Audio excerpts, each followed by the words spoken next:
there, detectives! I'm back with another video for Project Rise. This time we're taking a look at one of my personal favorite survivors, Eli Clark, better known as the Seer. I started working on this way too late, so strap in tight, folks. I have a lot to say and not a lot of time to say it in.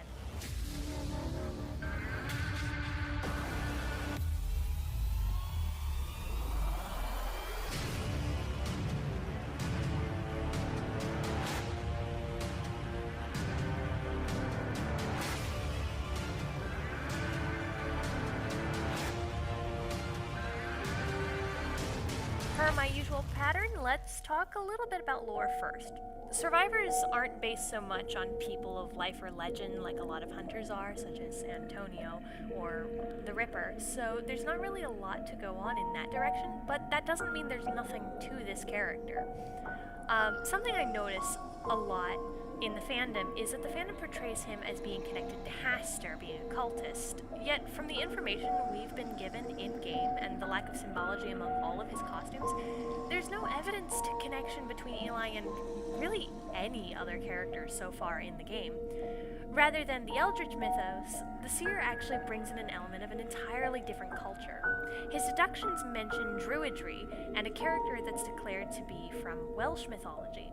Now, we all know how I butchered pronunciation of the Chinese names in my last video, so I'm not even going to try with this one. Welsh is nothing like English, so sounding it out is out of the question, and I don't want to bring any more disrespect than I have as is. Eli's first letter was released after I finished the deductions, but it reads with the name Raven Jefferson instead of the Welsh name we see in his deductions. Oh, cheese and crackers, they changed it. What? Okay, so now it's Raven Jefferson in his deductions as well.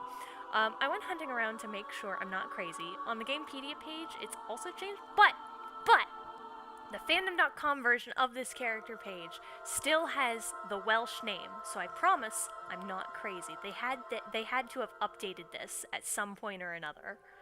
Anyway, when the birthday letter was first released, we still had this name in the deductions, and so I did a little bit of digging into the Welsh mythos looking up this name. With a little bit of digging and comparison and scrolling, I found that the story in Eli's first birthday letter is indeed part of the Welsh legend mentioned by Gertrude in her letter. I think the names were translated for ease of pronunciation or something, but I'm not entirely sure why. I actually found a telling of the mentioned legend in Gertrude's letter on YouTube, which I'll link in the description. It's a really cool story, and we get to hear those pronunciations from somebody who actually speaks the Welsh language, and it's really cool. It's in the last few minutes that you actually hear the portion of the story from Eli's first birthday letter, but the whole video is really nice to listen to, so check that out after you're done here. Aside from the lack of connection of other characters, the English Global website mentions a fiancé, which we're led to assume is the Gertrude from his deductions and the second birthday letter, which is addressed to this Gertrude, but she's really the only character we have a name for that Eli connects to in strict canon. Mind you, this doesn't invalidate fandom depictions. The game's lore format is intentionally vague and really open to interpretation, so you can really do whatever you want with the character and his connections. I could dive more into my own interpretations and on about that, but that's not what this video is for, so we are moving on. Traits! The Seer has 4 external traits: Owl, Prophesy, Great Eye, and Taxing. I'll actually talk about the Owl trait last because it's our main and our most complex mechanic of the character. Prophesy tells us the Seer's potent ability to anticipate the future enables him to see the hunter's position for 5 seconds after spotting them. It's pretty self-explanatory and super useful, especially when kiting in a place with lots of walls while trying to figure out which way the hunter is going. If he turns around while you're in the middle of kiting him and he's coming around on the other side of the wall, you're gonna see that he's turned around. I love it. Great Eye is one of your greatest advantages at the beginning of the game. It lets you see the hunter for 5 seconds at the very start. So you can sweep your camera around and you can see a little red silhouette of this character, and it lets you identify who the hunter is and where they are. Thankfully, most hunters are easy to tell apart based on their silhouette, though it can be kind of difficult to discern who it is on larger maps based on the distance you are from them. This is really helpful in figuring out where they are and where they're going at the start of the match, though some hunters may stand still long enough to rob you of that advantage. A fair counter, I'd say. If you're really adamant about learning spawn points, knowing where the hunter is can also give you an idea of where your teammates are as well, but I don't really learn that kind of stuff, because, I'm too much of a casual player. Lastly, we have taxing, which is a direct consequence of the owl. Whenever the Seer's owl blocks damage for himself or a teammate, the speed at which the Seer vaults obstacles is decreased by 10%, up to a cap of 50%. So use the owl 5 times, which is also the max stat capacity in standard matches, up to halving your vaulting speed. Super useful in Tarot, not so much in other modes. It's pretty dangerous out there. The owl is his item in matches. He is the first of the so far only 3 total survivors that have an animal companion for the purpose of the game. Similarly to these people and a couple of other characters such as the priestess, this item cannot be swapped for another as can be done with most other survivors. We read the skill as thus. The Seer is accompanied by his trusted owl. When the match begins, the owl will patrol the map and mark the position of all teammates. When the owl returns, the Seer can order his owl to follow a teammate's scent, find them, and grant a vision of them. The owl can be ordered to block damage for a period of time at critical moments. If the Seer or his owl continues to observe the hunter while it commits atrocities, he will gain additional block attempts. The skill is pretty self-explanatory on its own, but if you're just starting out with this character, it's kind of harder than it initially sounds. You start with 1 owl, all well and good, but gathering more is a task. In order to obtain additional block attempts, the hunter has to be on your screen, and you have to be within a certain distance of them. This is a lot of where his difficulty comes in as a character. So, let me track back just a little bit, because this is a tutorial. I'm supposed to be telling you how to do this. So, yeah. Let's do that. Yeets. I'm just gonna have to rush through this whole thing. To use the owl on PC, tap your item key on your keyboard. The default is set as the number 1. From there, you'll have a little menu pop up as a list of survivors. You're the first one, and then your other teammates make up the rest of the row. This row shortens depending on how many survivors are on the map. You can either click who to observe, or you can press the appropriate number underneath. I don't tend to do the latter a lot personally, because I've accidentally pressed the wrong key a few times.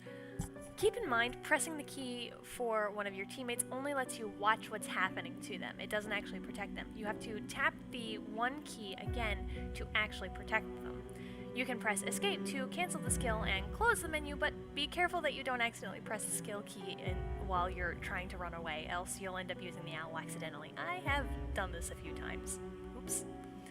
A couple things to note: if you are in Joseph's camera world, only others in the camera world can be protected, but not their mirror images. And likewise, you can only protect people in the real world if that's where you're at. With Whiteguard's Siphon Soul, and I actually just looked into this today, it's really cool, you are able to select your teammates for observation and protect them while under the effects of the siphon, but when you're observing them, the teammate doesn't show up in your vision, it's just blank. It looks like no one's there, like so. And this lasts until the siphon wears off. Not sure if this will ever be relevant in a match, but I found it neat regardless.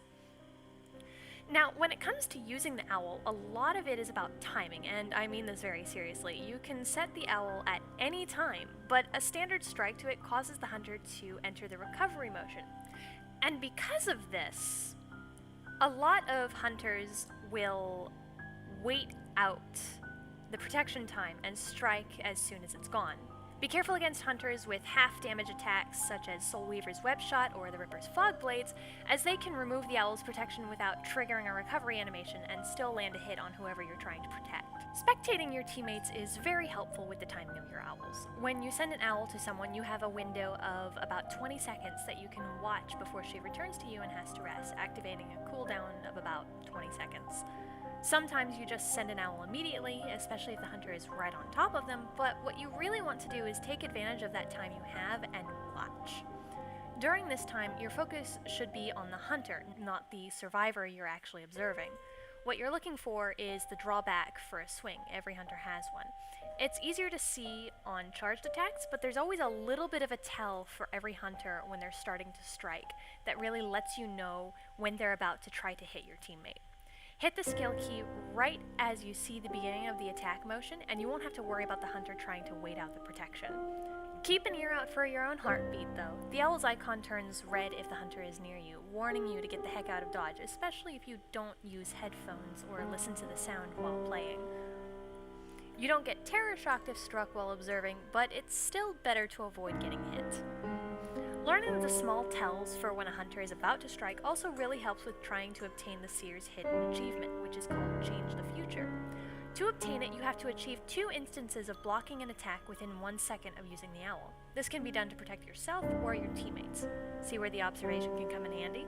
Getting a second owl to use is one of the harder parts of the achievement, though. So, I've been playing as Seer for over a year by now, but there are plenty of matches where I don't tend to end up with a second owl, though I've met other players that end up getting at least 3 owls in a single match. Good on y'all, keep up the good work. I salute you. For those who have no idea what I'm talking about, when playing Seer, you'll see a little bar appear at the bottom of the screen anytime you look at the hunter for any amount of time, except when the owl is already in use or when Tide Turner is in effect. This bar is denoted with the phrase Rage Accumulated. When this bar is full, you obtain another instance of being able to block damage with the owl. This part is all about practice, learning the layout of the maps and knowing how to counter individual hunters in a way that lets you fill this bar. Start small by sweeping your camera back whenever the hunter breaks a pallet or vaults a window, or after you've vaulted something, or looking back when there's a greater distance between you and the hunter. It takes a bit of time and relies a lot on how well you can kite, or relying also on how much the hunter is tunneling one of your teammates. Be patient with your practice, and remember that we can all have bad matches, just as we have our really good ones. That kind of wraps up the basic mechanics of the character. Like I said, it's a lot of practice to get really good at the character, but it's very rewarding getting some really good instant owls after all the time practicing.